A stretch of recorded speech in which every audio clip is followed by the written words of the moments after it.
오늘 주신 하나님 말씀은 구약성경 열왕기상 17장 1절부터 24절까지입니다.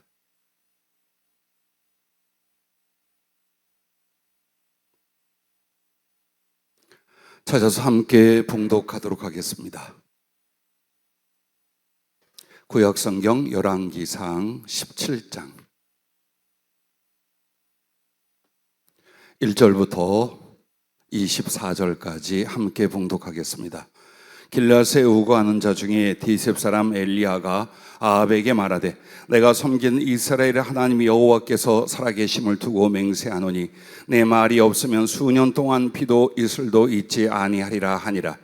여호와의 말씀이 엘리야에게 임하여 이르시되 너는 여기서 떠나 동쪽으로 가서 요단 앞 그리 시내가에 숨고 그 시냇물을 마시라. 내가 까마귀들에게 명령하여 거기서 너를 먹이게 하리라. 그가 여호와의 말씀과 같이 하여 곧 가서 요단 앞 그리 시내가에 머물매 까마귀들이 아침에도 떡과 고기를 저녁에도 떡과 고기를 가져왔고 그가 시냇물을 마셨으나 땅에 비가 내리지 아니하므로 얼마 후에 그 시내가 마르니라. 여호와의 말씀이 엘리야에게 임하여 이르시되 너는 일어나 시돈에 속한 사르밧으로 가서 거기에 머물라. 내가 그곳 과부에게 명령하여 내게 음식을 주게 하였느니라. 그가 일어나 사르밧으로 가서 성문에 이를 때에 한 과부가 그곳에서 나뭇가지를 줍는지라. 이에 불러 이르되 청하건대 그릇에 물을 조금 가져다가 내게 마시게 하라. 그가 가지러 갈 때에 엘리야가 그를 불러 이르되 청하건대 네 손에 떡 한 조각을 내게로 가져오라.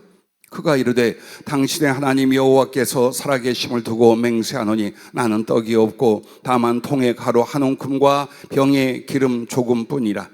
내가 나뭇가지를 둘을 주어다가 나와 내 아들을 위하여 음식을 만들어 먹고 그 후에는 죽으리라.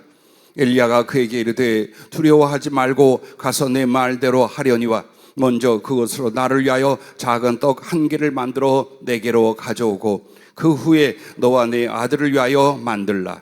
이스라엘 하나님 여호와의 말씀이 나 여호와가 비를 지면에 내리는 날까지 그 통의 가루가 떨어지지 아니하고 그 병에 기름이 없어지지 아니하리라 하셨느니라.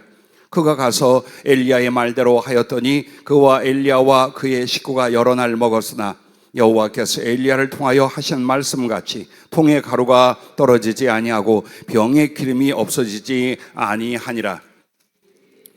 이 일 후에 그 집 주인이 되는 여인의 아들이 병들어 증세가 심히 위중하다가 숨이 끊어진지라. 여인이 엘리야에게 이르되 하나님의 사람이여 당신이 나와 더불어 무슨 상관이 있게 내 죄를 생각나게 하고 또 내 아들을 죽게 하려고 내게 오셨나이까.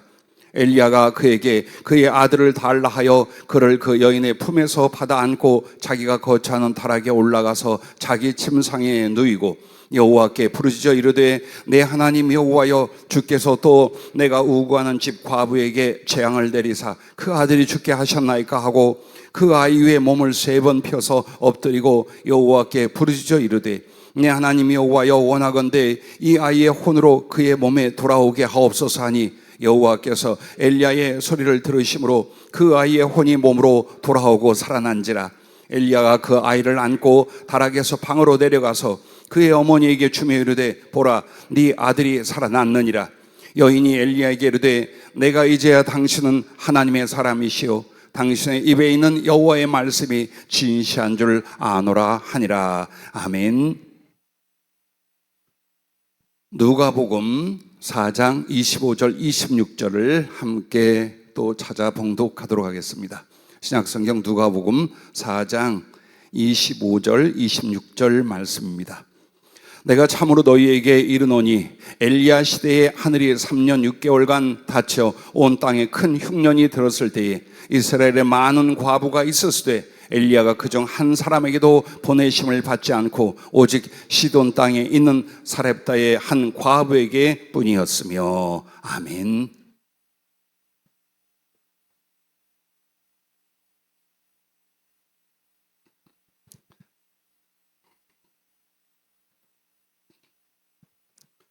사랑의 지혜를 행하라 라는 말씀 제목을 주셨습니다.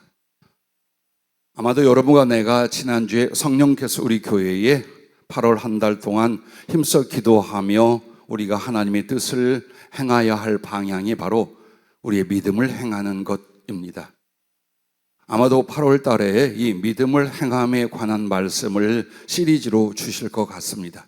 그래서 오늘 믿음을 행함 첫 번째 시간으로 사랑의 지혜를 행하라 라는 제목을 주셨습니다. 여러분이 이 주님께서 누가복음 4장에 말씀하신 것처럼 당시 이스라엘에 엄청나게 많은 과부가 있었습니다. 그런데 엘리야 선지자를 의탁하여 그를 섬기게 하고 그로 엄청난 복을 받게 하는 일을 왜 이방 여인 시돈에 있는 사르밧 과부에게 보냈을까요? 그렇게 많은 신앙인들이 주님의 눈으로 볼 때 합당하지 않았다는 얘기입니다. 그래서 주님의 그 복과 은총을 줄 선택을 어디로 했습니까? 멸시하고 무시하는 이방 사람, 그리고 스스로 자기의 죄가 생각나 애통하며 아파했던 죄인이라든 바로 이 과부, 그에게 하나님께서 기회를 주셨습니다. 자, 오늘 우리들에게도 하나님께서 은혜를 주시고 복을 더하시고 구원하시고 그러므로 말미암아 크게 들어쓰실 기회를 계속 주십니다. 도대체 우리는 왜 이렇게 살까요?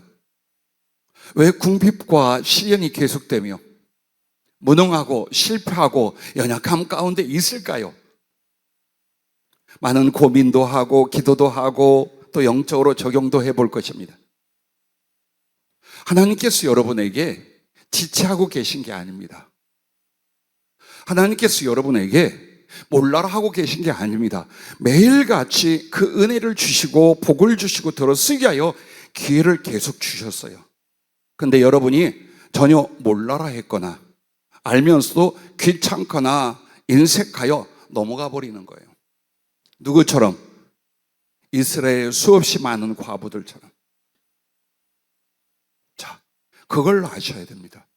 하나님께서 은총을 주시고 들어쓰시고자 기회를 주시는데 우리가 그것을 믿음으로 말미암아 받아 행함으로 말미암아 순종치 아니하니 계속해서 지나가 버렸다는 것. 그걸 오늘 성령께서 말씀을 하십니다. 한 교우가 제가 우리 어린 청년들의 아마도 급여가 그렇게 많지 않은데 여러 가지 지출이며 생활이 참 어려울 것이다라고 할 때에 그 내막을 얼추 아는 사람 같아요. 저한테 이런 얘기를 해요. 목사님보다 청년들이 더 낫습니다. 그러면서 저에게 참 어려우실 텐데 목사님 어떤 은혜를 하나님이 주셔서 생활을 해오셨습니까? 라는 질문. 나는 대답을 유보했어요. 그때 성령으로 환상을 보여주시는데 그게 오늘 이 본문과 연결이 되고 나와 여러분에게 주시는 교훈과 예언이 될 줄 몰랐습니다. 왜냐하면 그 환상의 제일 핵심이 까마귀가 나오더라고요. 자, 하나님은 자기의 마음과 말씀을 눈으로 보이시고 때로는 깨닫게 하십니다. 그래서 그것을 풀어 가르치시기도 하고 또 그것이 우리들의 비밀이 드러나기도 하시고 장차 일어날 일을 예언으로 주시기도 합니다. 어떤 내용인가 들어보십시오. 여러분의 주부에 이미 실어놨습니다. 성령이 교회 주신 묵상에 똑같은 내용을 올려놓았습니다. 무성한 잎이 우거진 나무숲에 제가 한 나무를 기대어 앉아 있었습니다. 배가 고프고 목이 마르고 지쳐서 쓰러져 가고 있었습니다. 그 숲에는 하늘을 향해 크고 높게 자란 나무 숲이었습니다. 그런데 이 나무들은 소나무나 상수리나무와 같이 잎은 무성하지만 열매는 없었습니다. 몹시 줄이고 목말랐지만 나는 그 나무들에게서 열매를 얻어 먹을 수가 없었습니다. 환상은 계속됩니다. 그때 그 숲으로 까마귀가 날아와서 줄이고 지친 나에게 때로는 떡을, 때로는 고기를 물어다 주었습니다. 그리고 때로는 물도 내게 가져다가 내 손바닥으로 그걸 훑어 마시게 했는데 어떻게 되냐? 부리도 작고 손도 발도 아니에요. 무엇으로 물을 떠올 수 없자 그 까마귀가 개울에 자기의 몸을 던져서 온몸에 물을 적셔서 그렇게 날아와 내 손바닥에 자기의 몸을 털어서 그 물로 내 혀를 적시도록 그렇게 도와줬습니다.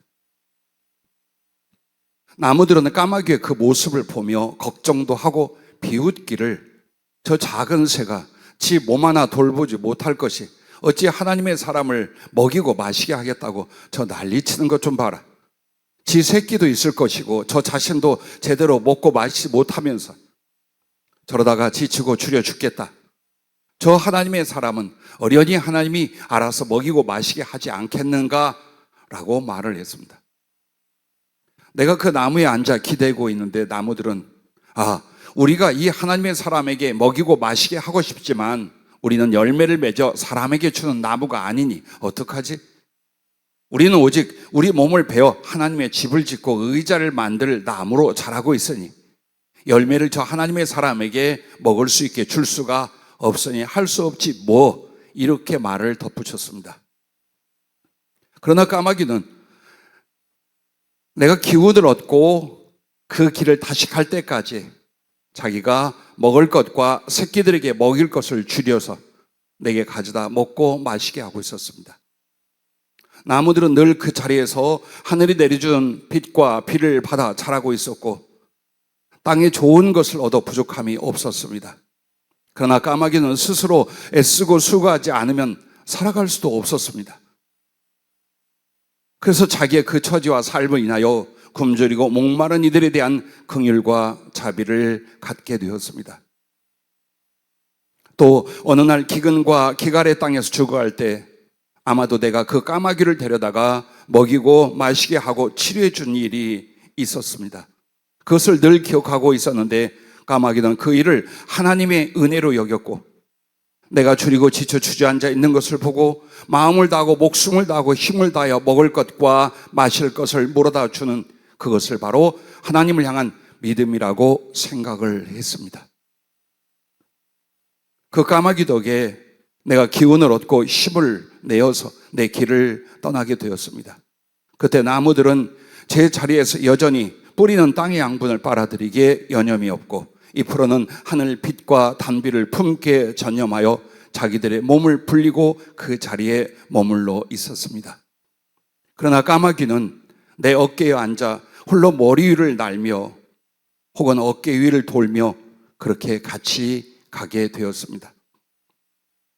숲을 벗어나 환한 빛 가운데로 걸어가니까 까마귀는 더 이상 검은 새가 아닌 어느새 흰 비둘기가 되었고 그 입에는 감람나무 잎과 열매를 물고 있었습니다. 그리고 그 감람나무 잎으로 많은 사람에게 하나님의 치유와 위로를 베풀고 감람 열매로는 성령으로 복음을 전하며 많은 가난한 자들에게 육체의 생명과 영혼의 구원을 이루어가고 있었습니다. 그런데 아무리 이 까마귀가 물어다 주고 또 전에도 이렇게 크고 흰 비둘기로 바뀐 이 까마귀, 지치지도 않고 물고 오는 그 잎과 열매가 줄어들지도 않았습니다. 결국 그 숲의 나무들은 주 앞에 그냥 나무 그릇이 되었고 까마귀는 금그릇이 되었다라고 디모데후서 2장 20절 22절 말씀을 통해 말씀해 주셨습니다. 주의 종과 성도와 이웃에게 사랑을 행하는 순종과 믿음의 사람과 또 하나님을 섬긴다 하나 사랑의 섬김이 없거나 인색한 교인들에 대한 교훈과 예언이라고 말씀을 하셨습니다. 여러분은 하나님께서 은혜를 주시고 복을 주시고 달란트를 더하셔서 가장 기쁘시게 크고 아름답게 쓰는 그 기회가 무엇이라고 생각합니까? 엄청난 사업이 이루어지고 어마어마한 기적이 일어나서 여러분 그 한 방의 건으로 하나님께 쓰임을 받을 것으로 아십니까? 그렇지 않습니다. 오늘 이 환상을 통해 나는 혹시 설교할 때 오해를 할까 조금 걱정을 했어요. 니네 교회 목사님 좀 도와라. 그 사람 어려우니까 제발 좀 도와라. 그게 하나님의 일이다 라고 여러분이 생각할까 봐 걱정을 했어요. 저에 대한 걸 물었기에 저를 통해 주님 말씀하신 것이고, 그리고 성령은 이렇게 말해요. 주님이 원하는 가난하고 외롭고 고통스럽고 어려운 사람들, 정말 위로와 사랑과 섬김이 필요한 모든 사람들 중에 하나님의 모든 은총을 대신 전해주고 그것을 위하여 인생과 생명을 바치는 주의 종조차도 섬기거나 어려움을 돕지 않는다면, 가난하고 힘들고 어려운 이웃들이나 먼 나라의 사람들은 그들이 과연 도울 것 같으냐? 절대로 돕지 않는다. 그래서 하나의 샘플로 저에 관한 이야기와, 그리고 아마도 여러분이 이 말씀을 들으면서 나는 어디에 해당되는구나라고 알 거예요.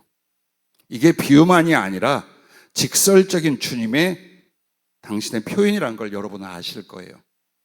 예, 우리는 우리 믿음의 형제들과 어려운 이웃들과 정말 사랑으로 섬겨 돌볼 사람들이 많이 있습니다.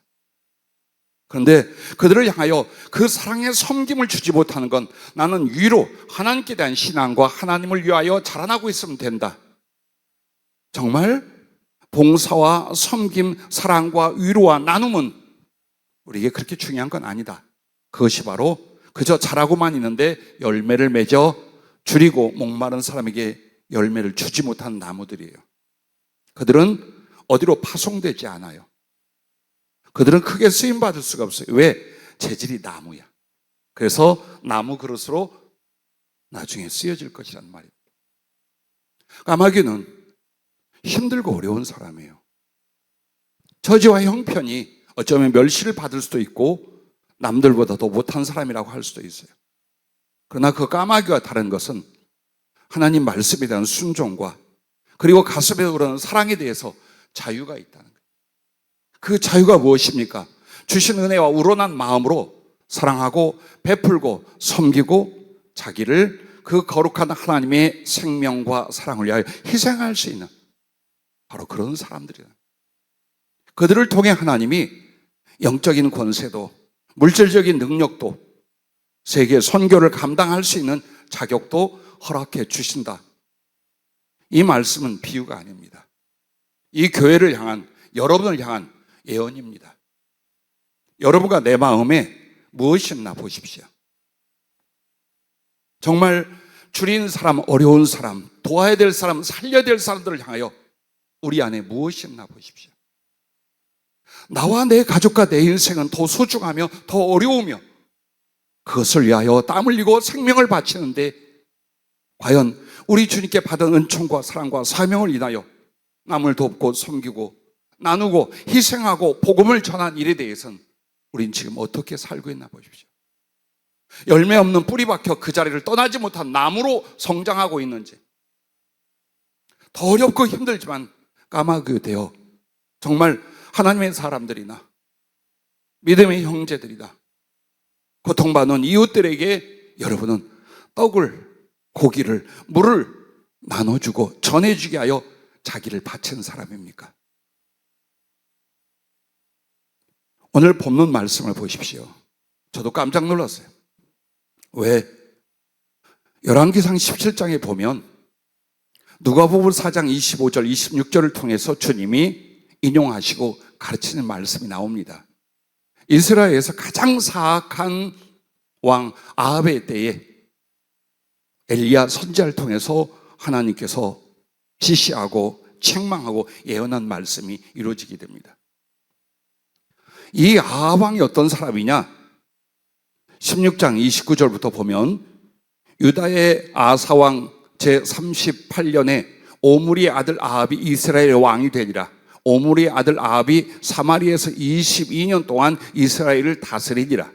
오므리의 아들 아합이 그의 이전의 모든 사람보다 여호와 보시기에 악을 더욱 행하여 느밧의 아들 여로보암의 죄를 따라 행하는 것을 오히려 가볍게 여기며 시돈 사람의 왕 엣바알의 딸 이세벨을 아내로 삼고 가서 바알을 섬겨 예배하고 사마리아에 건축한 바알의 신전 안에 바알을 위하여 제단을 쌓으며 또 아세라상을 만들었으니 그는 그 이전에 이스라엘의 모든 왕보다 심히 이스라엘 하나님 여호와를 노하시게 하였더라. 이런 존재예요. 여기에 그 인륜적인 악함, 인격적인 아주 그 악한 거에 대해서는 지금 나오지 않지만 역시 그랬어요. 인격과 삶에도 아주 악하고 하나님을 향해서도 이토록 원수짓을 하는 사람이 아합 왕이었어요. 그러나 그를 회개하고 그에게 치우친 사람들이 하나님께 돌아오게 하게 하여 엘리 선자를 보냈고 그 엘리야 선지자가 아합과 그 나라를 쳐서 예언한 것이 바로 비도 이슬도 하나님의 말씀이 있기 전에는 내리지 않는다 했습니다. 그래서 기근과 기걸이 이스라엘 전역에 임할 때, 그래서 문제는 이 하나님의 사람 엘리야도 역시 그 지역에 같이 있어 굶어야 하고 목마르고 살아갈 길이 없게 됩니다. 그때 하나님께서 어떻게 하시냐? 까마귀들을 명하여라고 말합니다. 그래서 그 까마귀들로 하여금 아침 저녁 떡과 고기를 가져와 먹게 하셨다라는 이야기를 오늘 본문에서 말하고 있습니다. 환상으로 보여주시고 엘리야에게 고기와 떡을 가져다 준 까마귀들은 무엇을 의미함인가? 오늘 성령은 그것을 말씀하려고 합니다.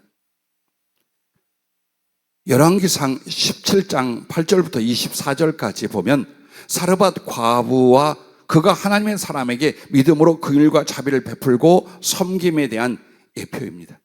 즉, 그 까마귀는 이제 좀 있다가 이방 여인이었고 과부였고 또 스스로 죄인이라고 자기를 지탄하고 있는, 그 굶어 죽어가는 한 여인과 그 아들을 만나도록 주님이 그쪽으로 보내십니다. 그래서 그 까마귀는 누구를 가리키냐? 첫째로 바로 사르밧 과부를 가리키는 상징입니다. 오늘 누가복음 4장 25절 26절에 주님 말씀한 것처럼 이스라엘에 수많은 과부가 있었으나 왜 이방 여인, 그들이 그렇게도 멸시하고 무시하는 이방 여인 사르밧 지역의 한 과부에게 엘리야를 보내셨는가? 주님이 그걸 묻고 계셔요. 그걸 우리가 대답해야 됩니다. 여러분은 주님이 열애시킨 과부들입니까? 주님이 선택한 사르밧 과부입니까? 누구입니까? 여러분 누구로 살았습니까? 그걸 오늘 성령이 여러분과 나에게 돌아보게 하시고 대답하게 만드는 것입니다.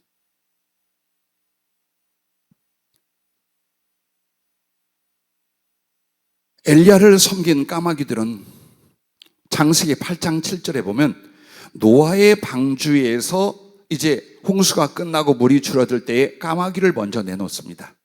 그리고 그 까마귀가 물이 땅에서 마르기까지 날아 왕래하였더라고 나옵니다. 그리고 이어서 비둘기가 나와 비둘기가 가서 감람나무 잎을 물고 노아의 방주로 돌아온 그 사건이 있지요. 그럼 여기서 말하는 창세기 8장 7절의 까마귀는 어떤 상징이냐? 이방인에 대한 이야기예요. 비둘기는 하나님의 선택된 이스라엘을 가리켜 말하고 그 이스라엘 혈통의 언약으로 오신 예수 그리스도에 대한 상징이에요. 그런데 이 까마귀는 그저 저밖에 몰랐어요. 어떤 소식을 전해오거나 혹은 노아와 그 가족을 돕는 일이 없었어요. 자기 살 것을 위해서 돌아다니고 떠나갔어요. 처음부터 하나님을 몰랐고 하나님을 섬기지 않았던 이방 사람들을 향한 하나님의 그 계획에 대하여 그렇게 나타나 보여준 거예요.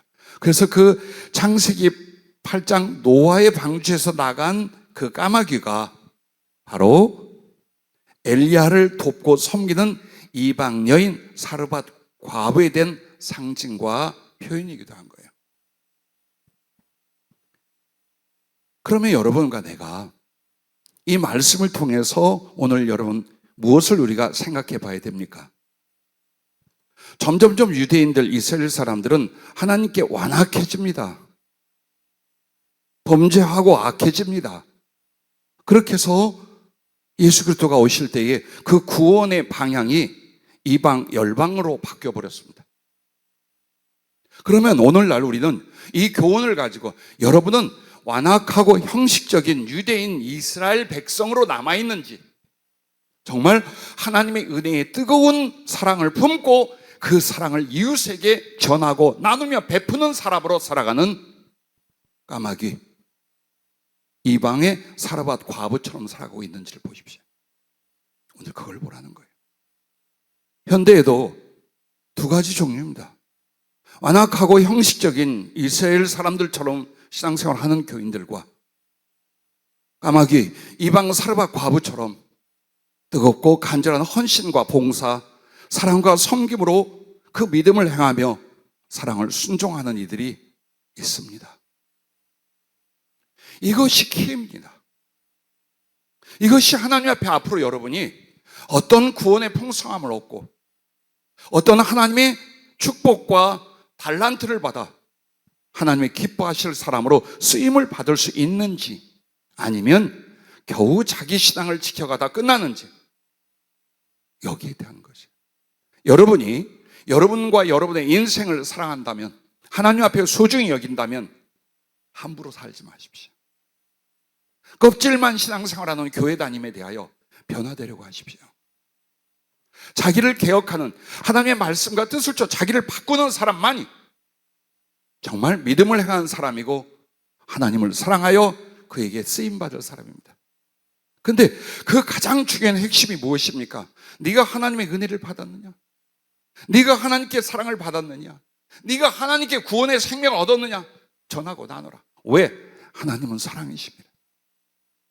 네 안에 내가 있다면, 네가 내 사랑과 생명을 받았다면 너는 예전처럼 네 자신과 네 이익과 네 염려를 위해 살지 않을 것이다.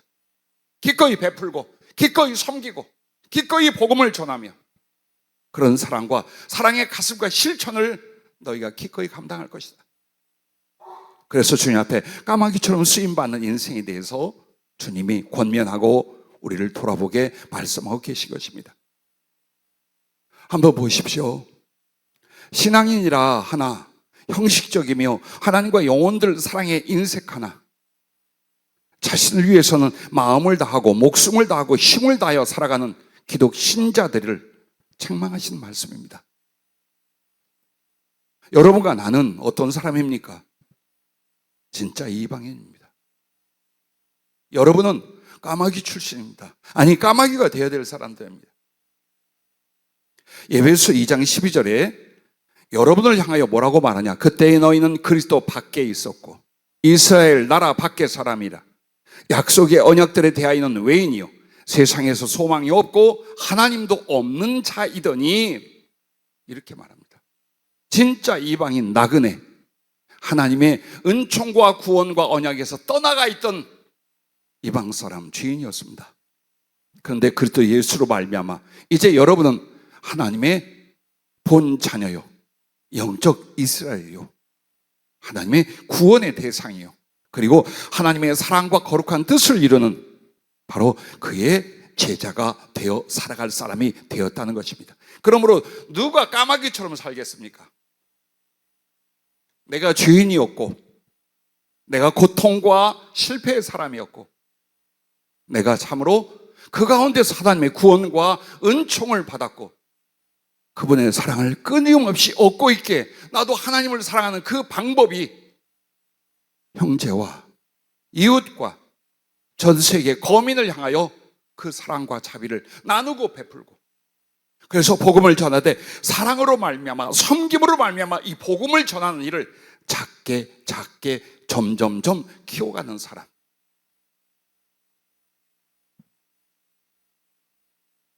둘 중에 하나라는 것을 주님이 우리에게 말씀하고 있는 것입니다. 그래서 여러분과 나는 엘리야를 돕고 섬긴 까마귀요, 사르밧 과부로서 인정하고 축복하시는 하나님 앞에 그리 되실 수 있기를 바랍니다. 사르밧 과부가 엘리야를 섬기던 그 믿음과 사랑을 행함으로 그가 어떤 은혜를 받습니까? 열왕기상 17장에 보면 먼저 아들과 자신의 생명과 삶을 얻게 됩니다. 온 땅 그리고 그 주변 전역이 전부 다 비가 내리지 않아요. 이슬도 바짝 말라요. 그러면 곡식과 그리고 모든 과일들이 죽습니다. 살아있는 풀들과 가축까지 죽어갑니다. 그리고 사람은 먹을 것은커녕 마실 물조차 없는 상태가 옵니다. 그래서 이 사르밧 과부는 한 움큼의 밀가루가 남아 있었어요. 이것을 마지막으로 구워서 그 외아들과 함께 먹고 죽을 심산이었어요. 그래서 그 떡을 구려고 나뭇가지를 줍고 있는데 아주 털복성이 다람한 사람, 그리고 몇 날 며칠을 먹지도 마시도 씻지도 못한 그런 사람이 왔어요. 그리고 자기가 하나님의 사람이라 그래요. 그러면서 하는 말이 나 물 좀 줘. 물을 줬어요. 그랬더니 그 떡도 하나 만들어 와봐. 그러자 그 처지와 형편을 말합니다. 그때에 엘리야가 무슨 말을 합니까? 하나님의 명령이니 나를 먼저 섬겨봐라. 그래야면 하나님께서 당신의 집에 있는 가루통에 밀가루가 떨어지지 아니할 것이고 기름병에 기름이 마르지 아니할 것이다. 이 말씀을 어때요? 그 말을 믿고 순종하여 떡을 구워서 그 줄이고 허덕이는 아들도 자신도 먹지 아니하고 이 남노하고 지쳐있는 하나님의 사람을 대접합니다. 떡 한 조각이었습니다. 마태복음 10장에 보면 이 말씀을 주님이에요. 선지자의 이름으로 선지자를 영접하면 선지자의 상을 받고, 이게 누구겠습니까? 엘리야를 대접한 사르밧 과부의 이야기예요. 그리고 오늘 우리들에게 뭐라고 말합니까? 제자의 이름으로 이 작은 자 하나에게 냉수 한 대접이라도 대접한다면 결코 그 상을 내게 잃지 않을 것이다. 여러분 집에 냉수 한 대접이 없겠어요? 우리가 섬기고 베풀고 사랑하자면 떡 한 개가 없겠어요? 아니요.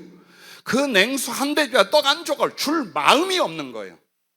그걸 베풀 것이 신앙이요, 그걸 나누는 것이 믿음의 행함이라는 생각을 안 하는 거예요. 그리고 이렇게 말합니다. 하나님이 우리에게 뭐 얼마나 주셨다고. 우리도 이렇게 궁핍하고 어려운데 베풀 게 뭐가 있고 나눌 게 뭐가. 하나님이 넘치도록 부어주시면 내가 그냥 천개 만개로 다 하겠습니다. 그걸 누가 못해요? 믿음과 사랑이란 그게 아니에요. 주님이 어디서부터 시작합니까? 없을 때, 가장 가난하고 연약하고 보잘것 없을 때, 거기서 그 사랑을 실천한, 그걸 믿음의 행함으로, 그것을 순종으로, 그걸 적은 일에 충성으로 받으시고 큰 단계로 옮겨가십니다. 그래서 여러분과 나에게 얼마나 많은 세월 동안 얼마나 많은 사람들이 우리 곁에 있었습니까? 그들을 도와라, 그들을 구제하라, 그들을 위로해라, 네가 좀 나서서 봉사하고 어려운 일을 감당하라, 수없이 줬어요. 그런데 우리 전부 다 그걸 넘기는 거예요. 그리고 하나님이 언제나 기회를 주시려나, 언제나 복을 주시려나, 언제나 하나님 우리를 쓰시려나 이러고만 앉아있는 거예요. 그러기를 10년, 20년, 30년, 40년 이 나이 먹도록 우리가 살지 않았습니까? 만약 여러분이 사람을 만날 때보다, 아니 나아가서 사람을 섬기고 돕고 복음을 전하는 그 일이 하나님께서 내게 주신 그 축복과 들어 쓰심의 기회라고 믿었더라면 사람을 그냥 보냈겠습니까? 그 순간들을 나밖에 모르고 내가 힘들다고 외면하고 귀찮아했겠습니까? 남을 섬기고 돕는데 귀찮아하는 사람들 많이 봅니다. 어떻게든지 편안하려 하고, 어떻게든지 희생 안 하려 하고, 어떻게든지 자기 걸 지출 안 하려고 하는 그런 신자들을 부지기수로 봅니다. 그 세월, 그 10년과 그 행위는 우리를 가장 약한 곳, 가장 가난한 곳, 가장 비참한 상황에서 한 걸음도 벗어날 수 없게 만듭니다. 딱 그거 하나였어요. 죄가 많아서도 아니고, 재수가 없어서도 아니고, 조상을 잘못 만나서도 아니에요. 한번 오늘 말씀 앞에 내가 어떻게 살아왔나 보십시오. 내 마음엔 무엇이 있는가를 보십시오. 그리고 내가 기뻐하는 것과 나의 목적이 무엇인가를 오늘 돌아볼 수 있기를 바랍니다. 왜 매 예배마다 주님이 그렇게 간곡히 말씀을 전하게 하시는가? 우리가 들어 쓰임을 받든 쓰지 못하든 때가 가까이 오고 있기 때문이라는 것을 여러분 1000번, 10,000번이라도 힘들어하지 않고 부담되지 않고 저는 여러분에게 전하고 있습니다. 그 다음에는 이 사르밧 과부에게 어떻게 합니까? 단지 그 순간 그 어려움 속에서 먹음으로 말미암아 생명과 삶을 얻게 한 것이 아니라 섬기고 베풀 물질과 심령을 풍성하게 하나님이 만들어 주십니다. 왜? 엘리야를 3년 동안 섬겨요.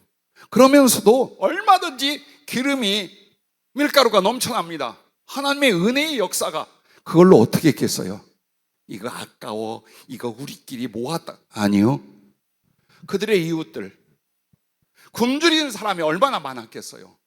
힘껏 퍼줬어요. 그럼에도 그 과부 집에 가루통과 기름병은 마르지 않았다고 나와요. 계속 퍼줍니다. 자, 이걸 오늘날 여러분이 받을 복으로, 여러분에게 주시는 은혜의 기회로 삼으라고 오늘 이 말씀을 저와 여러분에게 주신다는 것을 잊지 마시길 바랍니다. 그리고 나서 더 큰 일이 벌어집니다. 그 귀한 아들이 덜컥 죽어요. 병으로 앓다가 죽어요. 그런데 어떻게 합니까? 엘리야를 통하여 하나님이 그 아들의 영혼을 돌아오게 하여 다시 살려주십니다. 자, 어느 정도 물질을 가지고 배를 불리고 목을 죽이고 남을 돕는 이 일보다 1000배 만배 큰 것은 내 생명보다 더 소중한 내 죽은 아들을 하나님이 살려줬어요. 왜? 섬기고 베풀었다고. 하나님의 사람과 하나님이 원하는 긍휼을 필요하는 사람들을 도왔다는 이유로 그 절망의 순간과 환난의 순간에 하나님이 건지시는 거예요. 이 놀라운 일들을 보십시오. 얼마나 멋진 하나님인가 보십시오. 우리의 보잘것없는 봉사와 섬김과 사랑과 그 베품 안에서 하나님 어때요? 절대 잊지 아니하시는 거예요. 어떻게 하는가를 보라는 거예요. 우리 교회 사르밧 과부, 남편 없어진 과부 말고 이 복을 받는 그런 성도로서 사르밧 과부가 가득할 수 있기를 주의 이름으로 축복합니다. 자, 그리고 그 아들과 자신을 하나님의 종으로 드리게 됩니다. 그래서 하나님께서 그들을 받으시고 쓰시며 상급을 베푸시며 구원을 허락하여 주십니다. 그러면 이 사르밧 과부에게 주신 은혜를 여러분과 나의 오늘날 구원사적으로 풀어 적용하자면 이런 뜻이 돼요. 믿음을 순종하고 사랑을 행하는 그 성도에게는 주신 은혜가 이겁니다. 먼저 말씀이라는 밀가루를 끝없이 주사 생명의 떡을 영원히 먹게 하신다는 뜻이에요. 한마디로 그때 당시 정말 먹고 살 수 있던 그 밀가루, 그 떡은 바로 하나님의 말씀이요 생명의 떡을 가르쳐 말합니다. 근데 이걸 누구에게 풍성히 주냐? 그만큼 믿음을 순종하고 사랑을 행하는 그런 신실한 성도들에게 주신다는 겁니다. 성령의 기름을 충만하게 주사 사랑의 능력을 넘치게 주셔서 자기와 가족과 이웃들을 구원하며 섬길 달란트를 풍성하게 받았어요. 한마디로 이 말이에요. 그 가루는 하나님의 말씀을 말하고 그 기름은 주신 성령을 말해요.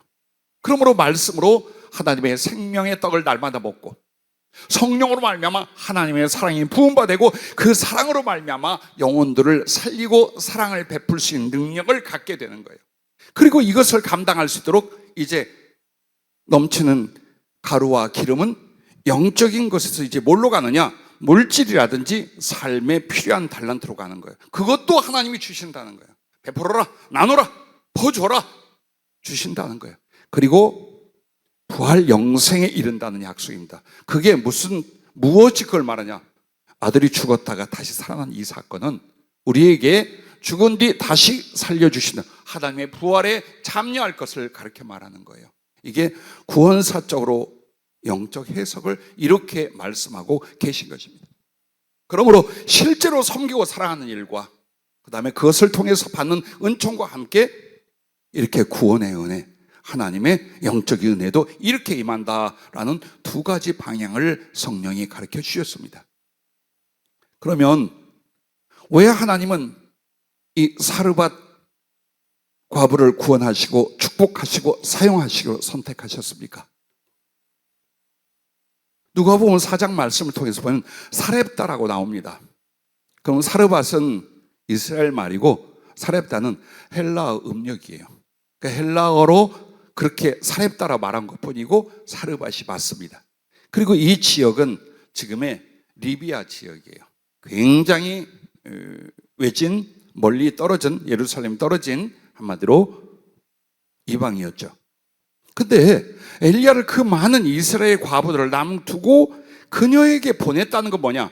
주님이 그를 구원하고 주님이 그를 축복하고 주님이 그를 들어 쓰시기 위하여 선택하셨다는 거예요.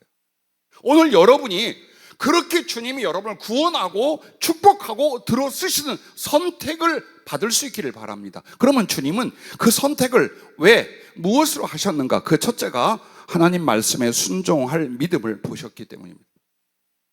여러분에게 어떤 기회를 줬어요. 근데 현실을 생각하고 육신을 생각하고 힘들고 어려운 걸 생각해서 안 해. 마음에 그 말씀은 내가 받아들여. 그런데 삶으로, 행위로, 섬김과 희생으로 들어가지 않아. 불순종할 거예요. 그런데 주님이 그 사람을 들어 선택하겠습니까? 복의 근으로 선택하겠습니까? 하나님이 높이 들어 쓰실 하나님의 금그릇으로 그를 택하겠습니까? 안 한다 그 말이에요. 안 한다 그 말이에요. 여러분 같으면 하겠습니까? 안 한다 그 말이에요. 그래서 주님이 누구를 봅니까? 주님이 무슨 말씀을 해도 순종할 수 있는 믿음이 있는가? 그 믿음을 행할 수 있는 순종이 있는가? 이걸 이제 보는 겁니다. 그래서 열왕기상 17장 15절 말씀을 보면 이렇게 말합니다. 그가 가서 엘리야의 말대로 하였더니 라고 말합니다. 그게 바로 순종이라 그 말이에요. 우리가 구원을 받고 하나님의 자녀가 되는데도 예정과 선택이 있다고 말씀을 성경에 합니다. 그러면 하나님께서 구원할 사람을 누구를 예정하실까요? 누구를 선택하실까요? 그건 이와 같습니다. 하나님과 그 말씀에 순종할 영혼, 하나님을 기뻐하고 그 말씀에 순종하며 하나님의 사랑을 사랑으로 이루고 전하는 그런 심령을 미리 보심으로 선택하시는 것입니다. 그 사람이 나중에 그렇게 할 걸 주님이 아시는 거예요. 그러면 여러분과 내가 꽤 오랫동안 교회를 다니고 신앙생활을 했어요. 여러분의 귀는 하나님을 향하고 여러분의 눈은 주님의 얼굴을 향하고, 그래서 여러분의 손과 발은 그 주신 말씀을 받아 순종을 행하려고 작정하고 순종을 실천하며 살아가는 편입니까? 아니면 듣기 좋고 복된 말씀만 골라받고 희생을 따르고 헌신이 필요하고 혹은 극기가 필요하고 혹은 자기를 부인할 그 말씀을 살짝 비키며 자신이 없노라, 나는 그렇게까지 믿을 수 없고 그렇게까지 하나님 위해 살 수 없다, 이렇게 삽니까? 오늘 우리 빨가 벗겨지죠? 예, 말씀으로 우리를 벗기시는 거예요. 어떻게 살고 계십니까? 우리가 다른 사람들 앞에는 꽤 믿음이 있는 사람이냐, 꽤 도덕적이고 의로운 사람이야 하지만 여러분의 속과 행위는 누가 아셔요? 위에 계신 하나님이, 내 안에 계신 성령이 다 알고 계셔요. 그래서 여러분과 나를 향하여 보십시오. 하나님이 누구를 구원하기로 선택하는가? 하나님을 사랑하고 진리를 기뻐하고 그가 주시는 그 말씀을 순종할 영혼인지 아닌지를 하나님이 미리 보시고 선택하셔요. 그리고 그의 죄와 허물과 부족함을 메꾸십니다. 씻으십니다. 넘어지면 일으키십니다. 결국에는 하나님을 기뻐하고 그 말씀을 기뻐하여 그 방향으로 선택하고 살아갈 사람이 됩니다. 구원은 이런 사람들에게 일어납니다. 그래서 무서운 게 여러분이 말씀이 잘 안 들려요, 말씀이 별로예요, 말씀 따라 나를 못 바꿔요, 무서운 일이에요. 왜? 그 말씀이 우리에게 계시되는 하나님의 모든 것이기 때문에.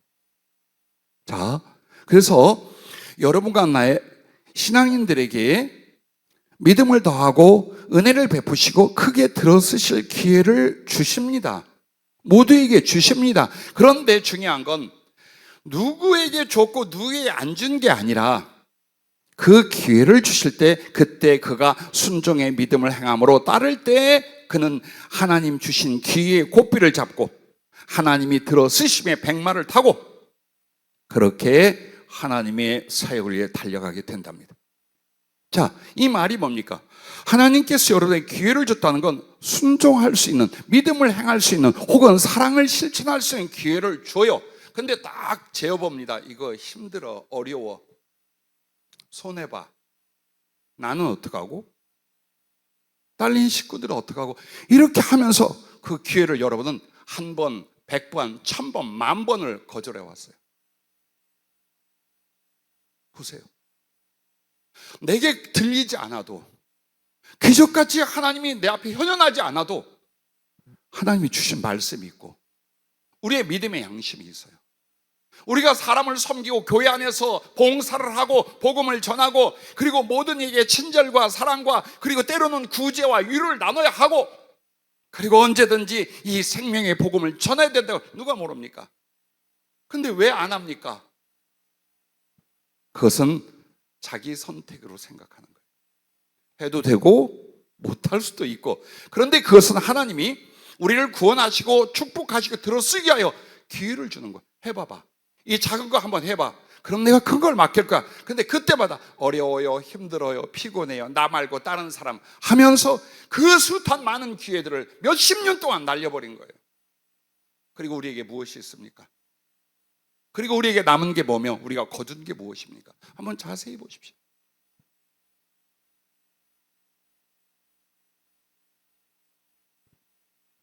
만약 순종할 수 있는 기회를 주실 때 순종치 않으면 모든 하나님 주신 기회를 계속 영원히 상실하게 됩니다.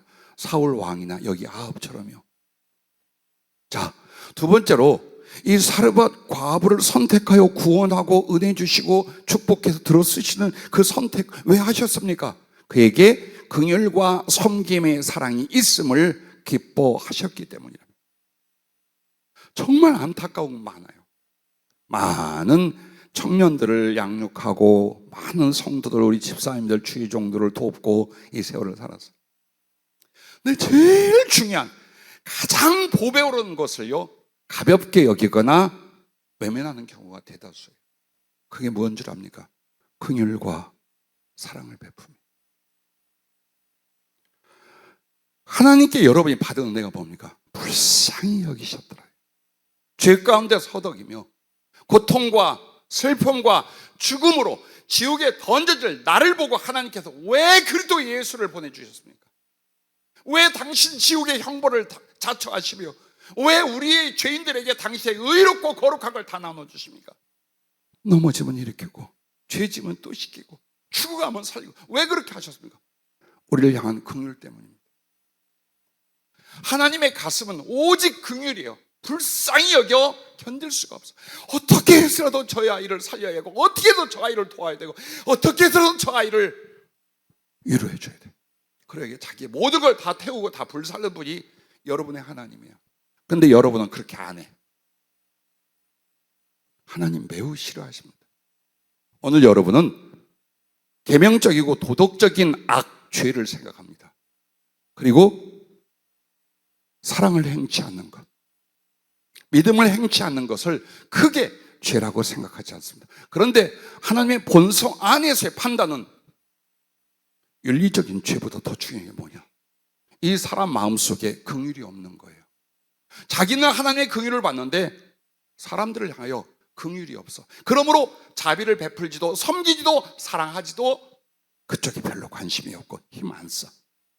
주님 몹시 슬퍼하고 몹시 서운해하시고 괘씸히 여깁니다. 여러분 어떠십니까? 주님이 내게 주신 사랑 때문에 나의 삶을 바꿨습니까? 영혼을 구원하고 사람을 사랑하는 쪽으로 나를 바꿨습니까? 하나님이 그토록 원하신 거예요. 여러분과 나를 평생에 만드신 게 뭔 줄 압니까? 사랑할 수 있는 사람을 만드는 거예요. 하나님을 사랑하기에 하나님께 사랑을 받았기에 사람을 사랑할 수 있는 그 성품, 그 삶을 만드는 것, 그게 구원이고 그게 하나님의 생명이고 그게 하나님의 영혼의 양육입니다. 여러분을 보세요. 우리 스스로를 보세요. 주님이 누구를 선택해요? 긍휼이 있는 사람, 섬김에 사랑이 있는 사람. 그것이 굉장히 힘들어요.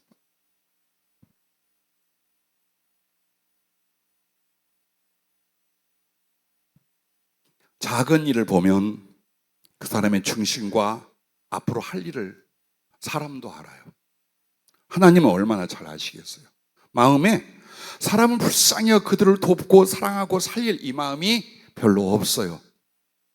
그럼 이 사람은 어떤 은혜를 줘도 10년, 20년 지나도 그렇게 안 해요.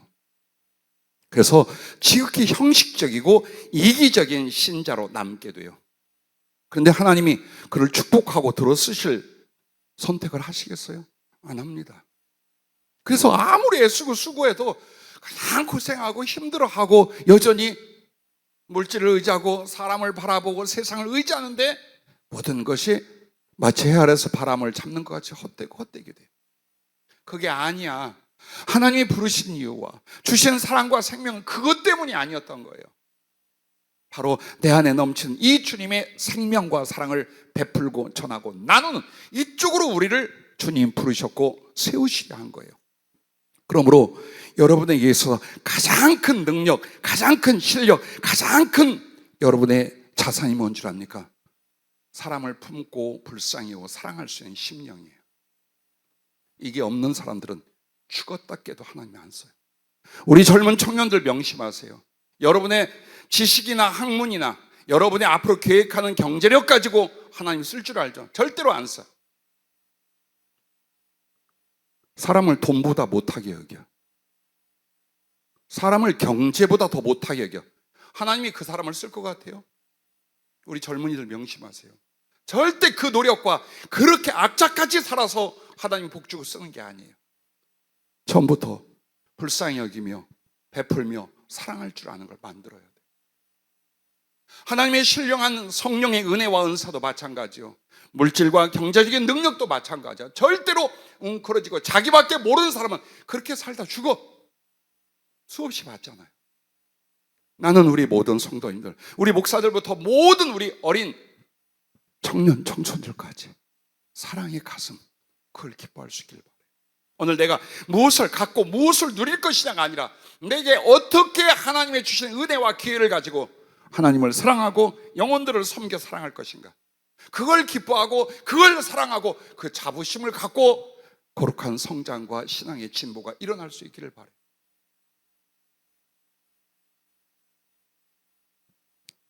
이 사르밧 과부가 어떤 사람인가요? 그녀는 자식을 불쌍히 여겨 살리기 위해서 자기의 모든 것을 버립니다. 이 말이 무엇입니까? 주의 영이 일러주시기를 이 여인은 우상 신전의 여사제였어요. 엄청난 미모와 그리고 사람들의 인기와 존경을 갖고 물질로도 권력으로도 그리고 남자의 애정으로도 상위에 올라있는 여인이었어요. 그런데 굉장히 우상 신전의 여사제는 문란합니다. 많은 남성들이 그 우상 숭배에 참여하기 위하여 몸을 팝니다. 대부분에 그렇게 했습니다. 그러다 보면 사생아가 굉장히 많이 나옵니다. 누구의 자식인지도 모르는 사생아, 그들을 어떻게 한 줄 압니까? 불에 태워서 인신 제사를 드립니다. 그게 그 시대에 가장 그러나 이 여인에게 아이가 생겼어요. 이렇게 하면 안 되는데 아이가 생겼어요.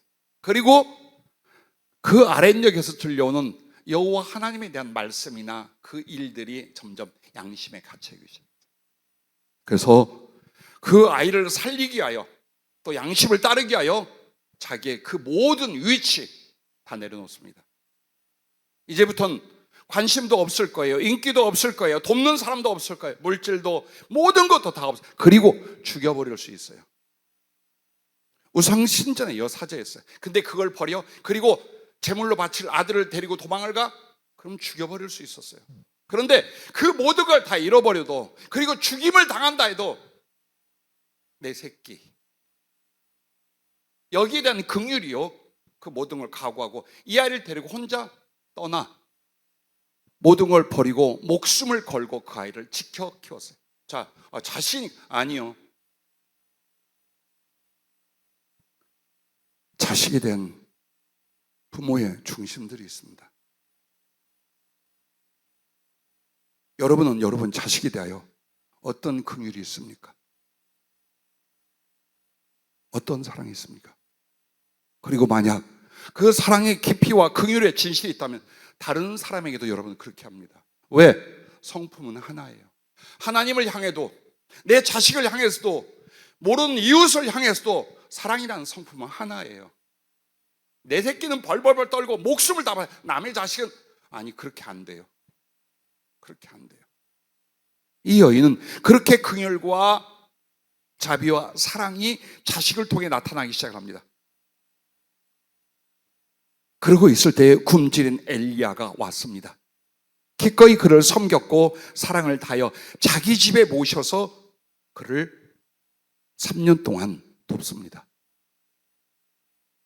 그리고 하나님께 받은 넘쳐나는 기름과 밀가루를 굶어 죽어가는 이웃들에게 계속해서 베풀고 다나. 이걸 하나님이 아셨던 거예요. 내가 저의 가슴 속에서 무엇을 보냐? 긍휼을 베풀 수 있는 사람. 하나님께 받은 은혜를 사람들에게 사랑으로 나눌 수 있는 사람인지 저밖에 모르는 사람인지를 하나님이 보시는 거예요. 그리고 이스라엘 과부들이 아니에요. 그들이 멸시하는, 어쩌면 흉악한 죄인이었던, 지난날의 죄인이었던 이 여인을 향하여 엘리야를 섬길 수 있는 기회를 주심으로 이제 그때부터 하나님의 구원과 하나님의 축복과 하나님의 들어쓰는 역사가 이 여인과 집안에 일어나게 됩니다. 하나님은 긍휼과 사랑이 깊어서 그것을 행하는 사람을 금그릇으로 택하여 퍼주고 나눠주게 하십니다. 부자 청년과 삭개오를 보십시오. 왜 삭개오를 주님 찾아갔었어요? 사르밧 과부를 엘리야를 보내는 것처럼 주님께서 삭개오를 찾아갔어요. 그가 어떤 긍휼과 자비를 베풀며 그 사랑을 실천할 사람인지를 주님 그 중심을 본 거예요. 그리고 가서 그를 만나는 순간 그는 어떻게 합니까? 자기의 모든 악착같이 벌어들였던 그 많은 재산을 가난한 사람에게 절반을 나눠주고 억울케 한 사람들에게 4배로 다 갚아버립니다. 자, 그걸 보고 사람들은 그를 비웃고 욕하고 정말 죄인 중에 죄인이라고 말하지만 예수님이 직접 그를 선택하여 찾아갑니다. 오늘 우리들도 마찬가지예요. 절대로 우연으로 기다리지 마세요. 여러분을 만드세요. 스스로를 하나님에 만드세요. 그리고 씨를 뿌리세요. 잠언 19장 17절에 가난한 자를 불쌍히 여기는 것은 여호와께 구워드리는 것이니 그의 선행을 그에게 갚아주시라 했습니다. 자, 구워드린다는 게 뭡니까? 이자도 받고 본전도 받아. 그런데 이자가 본전보다 1000배 만배 많아. 그래서 여러분이 다른 사람을 돕고 다른 사람을 위하여 봉사하고 섬긴 모든 일들은 하나님께 꿔준 거예요. 그래서 그 선행을 하나님이 반드시 영으로, 육으로, 물질로 그 자손까지 갚아주신다는 겁니다. 그런데도 못해. 잠언 11장 24절 25절은 이렇게 말합니다. 흩어 구제하여도 더욱 부하게 되는 일이 있나니.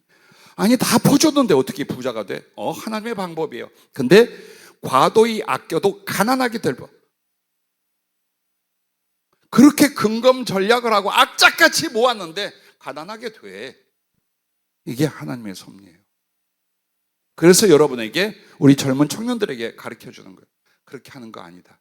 막 물질 때문에 벌벌 떨어서 나의 삶을 지키고 부유해지고 나의 행복을 절대 그런 일 없어요. 여러분은 사랑을 위해서 하세요. 가슴도 행위도 베풀고 섬기고 살리고 이걸 훈련하세요. 그걸 성품과 거룩한 여러분의 가치관으로 만드세요. 그렇지 않으면 지금보다 못했지 더 나은 건 없어요. 그럼 왜 우리 청년들한테 그러느냐? 어른들 들으란 얘기예요. 그리고 자식을 그렇게 만들지 마세요. 돈 버는 기계, 돈 모으는 기계로 정말 비참합니다, 여러분. 하나님이 없으면 몰라요. 그러나 하나님과 하나님의 말씀 앞에는 이보다 더 비참한 세월이 없고 이보다 비참한 인생이 없어요. 모든 수고와 노력으로 내가 갖는 것과 내가 받는 것들로 하나님을 공경하고 이웃을 사랑하려 한다면 얼마든지 주시는 거예요. 얼마든지 영혼의 풍요로운 은혜와 삶의 필요와 나누고 베풀 수 있는 그 달란트와 능력을 얼마든지 주실 줄로 믿으시기를 바랍니다. 그래서 남을 윤택하게 하는 자는 자기도 윤택하여 지리라 하셨고 자기의 재물을 의지하는 자는 패망하려니와. 그렇지 않은 돈을 사랑하고 앞세우면 망합니다. 여러분, 영혼 망합니다. 앞날 망합니다. 절대 안 됩니다. 그럼 어떻게 할까요? 의인은 푸른 잎사귀 같아 번성하라. 여기서 말하는 의인은 누굴까요? 하나님의 사랑을 실천하는 성도를 가리킵니다. 그들은 푸른 잎사귀 같이 번성하리라. 없는 것도 있게 만들고 작은 것도 크게 만들고 죽은 것도 살아나게 하는 거예요. 왜? 하나님의 그 사랑을 실천하는, 하나님을 대신하고 하나님과 같이 하는 그 마음, 그 행위는 바로 선이요, 하나님의 생명이요, 하나님의 영광이기 때문입니다. 세 번째로 이 사르밧 과부를 주님이 선택한 이유는 은혜를 입으면 반드시 갚을 것을 아셨기 때문입니다. 이것이 진정한 감사와 하나님께 영광 돌려드림입니다. 10명의 문둥병자가 주님 만나 다 치료받았지요. 그러나 하나님께 영광을 돌리고 주께 감사로 돌아온 자는 이방인 사마리아 사람 하나뿐이었습니다. 오늘 여러분은 주신 은혜 따복 받아 먹으며 그것도 부족하다며 그냥 갈 길을 가십니까? 아니면 내게 생명을 주셨어, 지옥에서 나를 건지셨어, 내 육체와 영혼, 내 삶의 모든 것들을 그가 부어주고 채워주셨어. 그러므로 하나님께 어떻게 영광을 돌리며 무엇으로 감사 사례를 할까? 그것은 그가 그토록 원하시는 이 사랑을, 이 생명을 이웃에게 나누고 베품으로 말미암아 내 하나님께 감사가 되고 영광을 돌려드리리다. 이 사람들인 거예요. 내가 하나님께 받은 게 뭡니까? 그렇게 적습니까? 그렇게 부족합니까? 하나님의 은혜가 그렇게 인색하셨습니까? 하나님을 위한다고 하셨죠. 하나님을 사랑한다고 하셨죠. 그를 공경하겠다고 하셨죠. 형제와 이웃들에게 하십시오. 이 교인들에게, 오지 못하는 사람들에게, 혹은 찾아갈 저 먼 나라에 굶주리는 사람들과 전쟁 속에 죽어가는 사람들과 배우고 싶어도 배우지 못하는 사람들과 하루에도 수천, 수만, 수백만이 죽어갑니다. 복음을 듣지도 못하고 거룩한 하나님의 생명과 사랑의 빛을 비춰보지도 못한 채 죽어가는 수없이 많은 사람들이 있습니다. 여러분과 내가 조금만 애쓰면, 조금만 나누면, 한 걸음만 더 가까이 가면 사람들을 살릴 수 있습니다. 영혼들을 구원할 수 있습니다. 여러분의 작은 그 섬김이, 작은 베품이 더 큰 하나님의 역사와 후원으로 말미암아 엄청난 일을 하게 할 수 있습니다. 제발 항상 어렵다고 말하지 마십시오. 너무 힘들다고 하지 마십시오. 그래서 사랑의 기회를 외면하고 충성의 기회를 저버리며 여전히 궁핍하고 여전히 방황하고 여전히 고통 속에 살아가는 신자로 살아가지 아니하시길 바랍니다. 사르밧 과부 자식과 함께 굶주림과 죽음에서 하나님의 사람을 통해 살려주셨습니다. 하나님과 하나님의 사람을 위해 그래서 마음을 다하고 목숨을 다하고 힘을 다하여 사랑과 충성을 다했습니다. 그게 은혜를 받았기에 은혜를 갚는 모습이에요. 엘리야를 끝까지 집에 모셔 섬기고 뒷바라지를 다합니다. 그리고 여러분 어떻게 한 줄 압니까? 자신의 생명보다 더 소중한 아들을 엘리야의 사역을 돕고 섬기는 사환, 선지자의 제자로 보냅니다. 그 아들도 2번이나 죽었다가 살아났어요. 하나님이 자기를 살려준 그 목숨을 하나님과 엘리야를 위해서 충성을 드립니다. 그래서 열왕기상 18장 43절에 보면 엘리야의 사환이 그때 나와요. 그 앞에는 없어요. 그럼 그 사환이 누구냐? 그렇게 섬기고 뒤따라 돕는 그 아이가 누구냐? 사르밧 과부의 자기의 모든 걸 다 바쳐도 아깝지 않은 그 자식이에요. 우리는 기름병에 기름이 넘쳐나고 가루통에 가루가 넘쳐났다, 이것만 봅니다. 그 여인이 어떻게 했는가 보십시오. 그래서 나중에 그 증거를 어떻게 주신 줄 압니까? 열왕기하 4장 1절부터 7절에 보면 이제 엘리야는 하늘에 승천을 했어요. 그리고 그 영역과 그리고 사명을 이어받은 엘리사 선지자가 활동할 때요. 그런데 거기에는 선지자의 제자들, 선지의 생도의 학교가 있었어요. 그런데 그 아내 중에 한 여인이 엘리사에게 부르짖어 이르되 당신의 종 나의 남편이 이미 죽었는데 당신의 종이 여호와를 경외한 줄을 당신이 아시는 바니이다. 이제 빚준 사람이 와서 나의 2 아이를 데려가 그의 종을 삼고자 하나이다 하니 엘리사가 그에게 이르되 내가 너를 위하여 어떻게 하랴? 네 집에 무엇이 있는지 내게 말하라. 그가 이르되 계집종의 집에 기름 한 그릇 외에는 아무것도 없나이다. 이르되 너는 밖에 나가서 모든 이웃에게 그릇을 빌리라. 빈 그릇을 빌리되 조금 빌리지 말고 너는 네 두 아들과 함께 들어가서 문을 닫고 그 모든 그릇에 기름을 부어서 차는 대로 옮겨 놓으라 하니라. 여인이 물러가서 그의 두 아들과 함께 문을 닫은 후에 그들은 그릇을 그에게로 가져오고 그는 부었더니 그릇에 다 찬지라. 여인이 아들에게 이르되 또 그릇을 내게 가져오라 하니 아들이 이르되 다른 그릇이 없나이다 하니 기름이 곧 그쳤더라. 그 여인이 하나님의 사람에게 나아가서 말하니 그가 이르되 너는 가서 기름을 팔아 빚을 갚고 남은 것으로 너와 네 두 아들이 생활을 하였더라. 여기에서 이 여인, 선지자의 제자 선지 생도가 일찍 죽었어요. 그리고 두 아들을 키우고 있는 이 여인이, 이 과부가 엘리사에게 와서 남편이 병들어 죽어갈 때 진 빚, 그것 때문에 두 아들을 종으로 데려가겠다는 거예요. 근데 내 남편이 당신 알지 않습니까? 어떻게 하나님을 경외하는 사람인 줄 당신 알지 않습니까? 이 이야기를 하는 거예요. 그때 엘리사가 너에게 뭐가 있느냐? 기름 한 그릇밖에 없습니다. 그러면 그 그릇 다 빌려와. 그래서 기름이 계속 차고, 어디서 많이 본 거죠? 열왕기상 11장에 나온 이야기죠. 계속 차고 넘쳐 그걸로 빚을 갚고 그걸로 팔아 생활할 수 있게 만들어져요.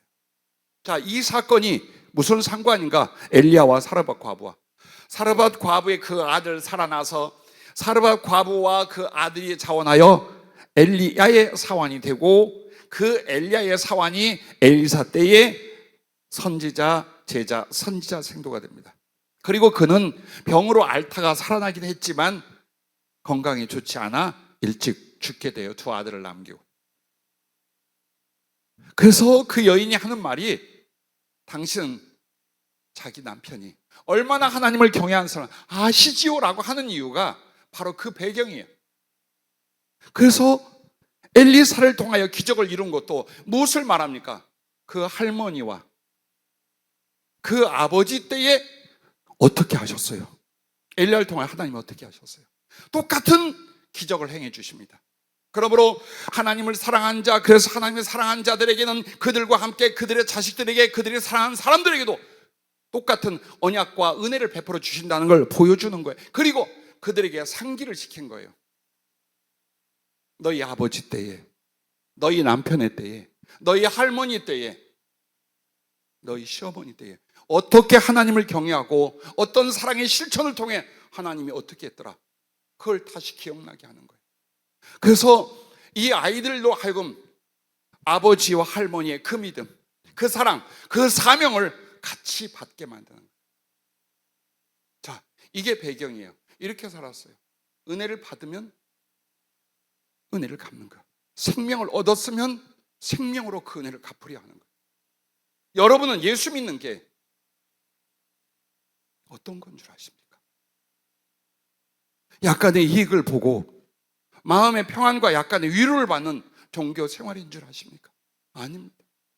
처음 시작할 때부터 여러분은 생명을 받고 생명을 드리는, 이것이 믿음이라는 것을 여러분 결단했어야 했고, 그 가슴을 안고 신앙생활을 했더라면 엄청난 은혜와 거룩한 영적 성장을 이룹니다.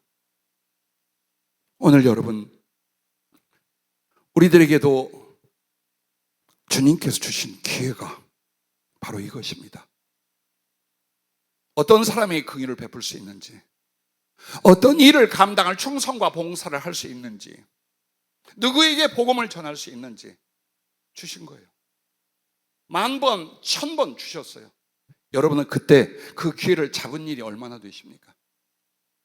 아, 이것이 하나님이 나를 축복하시고 들었어야 주신 기회로고 하고 기쁘게 섬기고 기쁘게 봉사하고 기쁘게 전도하고 기쁘게 나눈 것이 얼마나 되십니까? 그걸 몰랐던 거예요. 그걸 몰랐던 거예요. 그저 내 몸뚱이, 내 생활, 내 가족, 내 삶. 그래서 그렇게 썩 진보되지 못한 신앙과 하나님의 복과 들어쓰심이 아직도 지체되고 있음이 바로 여기에 있었다는 걸 성령으로 우리에게 가르쳐 주고 계신 것입니다. 나는 은혜를 저버린 많은 교인들이나 사명자들을 보았습니다. 암이나 죽을 병에서 기도하고 간절히 안수하여 살아난 사람들 수없이 많아요. 근데 그들이 뭔가 못마땅하거나 오해를 하잖아요. 아무런 이런 반구 싹 배반해버립니다. 그리고 이렇게 생각합니다. 하나님이 나를 고쳤지. 김 목사가 나를 고쳤나? 예, 맞습니다. 하나님이 고쳤습니다. 그러면 사르밧 과부는 하나님이 자기들을 먹여 살렸지, 하나님이 그 아들을 살렸지, 엘리야가 한 겁니까? 엘리야를 등져도 되고 엘리야를 돕지 않아도 될 거 아닙니까? 근데 그렇게 안 했어요. 그 하나님에 대한 믿음과 의리가 뭐냐? 하나님께서 쓰신 그 하나님의 종에 대하여 사랑과 충성을 다합니다. 많은 세월 봤어요. 어마어마한 일들과 은혜를 경험하고 영혼을 거듭나게 하고 죽음에서 살아난 사람들, 무장한 자가 기도하고 성령의 지시로 자식을 얻고 수없이 많은 일들이 있어요. 그들 다 어디 있습니까? 이것이 못마땅하고 저것이 불만이고 혹은 이런 일에 대하여 신뢰를 안 하고, 자, 우리들에게 있어서 우리의 삶은 그게 아닙니다. 사람이 아닙니다. 하나님께 받은 은혜를 갚고자 하는 거예요. 내 마음에 들고 내 마음에 들지 않고 내가 믿어지고 믿어지지 않고가 아닙니다. 내게 주신 은총, 내게 주신 구원, 내게 주신 이 사랑, 나는 갚아야 된다. 물론 내 목숨 1000개 만개를 드려도 그 은혜를 갚을 수는 없어. 그러나 내 존재와 양심에 있어서 내게 주신 그 은총과 구원은 내 마음을 다하고 목숨을 다하고 힘을 다하여 갚아야 된다. 그게 믿음이고 그게 양심이고 그게 사랑이고 그게 하나님에 대한 의리다. 바로 여자였지만, 과부였지만 그 사람에게 그런 것이 있었어요. 여러분, 하나님 앞에 참 지혜는 무엇입니까? 그 말씀과 뜻에 순종하는 것입니다. 그럼 그 말씀과 뜻은 무엇입니까? 하나님을 사랑하고 형제와 이웃, 즉 사람들을 사랑하는 것입니다. 그러므로 하나님이 구원하시고 복을 더하시고 값지게 사용하시고자 주시는 기회를 기꺼이 살 수 있기를 바랍니다. 그리하여 주께서 자신에게 구원과 평강과 형통과 풍성으로 채워주시고 금그릇으로 사용하시도록 그렇게 할 수 있기를 바랍니다. 여러분,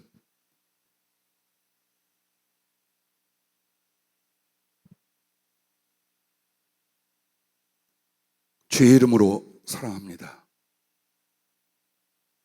나는 주의 이름으로 만난 우리 믿음의 형제와 가족들이 영적으로 하나님의 들어쓰시는 세상적으로 하늘에서 상급과 받을 영광으로 잘 되기를 바라요. 정말 잘 되기를 바라요. 그리고 여러분과 나에게는 시간이 별로 없어요. 잠드십니까? 잠깐 쉬시려고 소파에 누우셨습니까? 그때 주님이 보이면 죽은 줄로 아십시오. 그렇게 하늘나라 가는 거예요.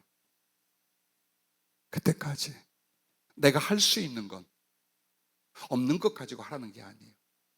내게 주신 은혜와 이 기회를 붙들어 사랑하고 베풀고 섬기고 복음 전하고 그 작은 일에 신실해 보라는 거예요. 주님이 계획이 있습니다. 주님의 약속이 있습니다. 여러분 그렇게 들어쓰실 거예요. 이 기가 막히는 환상, 열매 없는 나무가 되려고 하십니까? 하나님이 쓰시는 까마귀가 되겠습니까? 기도하겠습니다.